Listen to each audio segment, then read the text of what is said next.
ప్రతిదీ సాక్రిఫైస్ చేయాలి, నా సిస్టర్ కోసం ఏదైనా చేయాలి, తనని హ్యాపీగా చూడాలి, ఆ రోజు నుంచి తనకు ఏ కష్టం రాకుండా చూసుకున్నా అని చెప్పి. బ్రదర్ అండ్ సిస్టర్ ఎఫెక్షన్ మీరు చూడొచ్చు క్లియర్. ఒక చెల్లె కోసం ఒక అన్న సాక్రిఫైస్ చూడొచ్చు, ఒక అన్న కోసం ఒక చెల్లె సాక్రిఫైస్ చూడొచ్చు. మన ఫ్యామిలీలో కూడా బ్రదర్స్ అండ్ సిస్టర్స్ ఉన్నారు.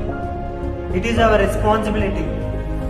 సో అన్నయ్యలు మీ చెల్లెళ్ళను బాగా చూసుకోండి, చెల్లెళ్ళు మీ అన్నయ్యలను బాగా చూసుకోండి. ఒక సిస్టర్కి అన్నయ్య ఒక గ్రేటెస్ట్ స్ట్రెంగ్త్. అన్నయ్య అంటేనే అమ్మ నాన్న ఇద్దరు కలిపితే అన్నయ్య. సో మన సిస్టర్స్ లైఫ్లో మనమే ఒక పెద్ద స్ట్రెంగ్త్ లాగా ఉండాలి. వాళ్ళకి లైఫ్లో ఏ కష్టం వచ్చినా అన్నయ్య ఉన్నాడు అని ఒక హోప్ని ఇవ్వాలి. So my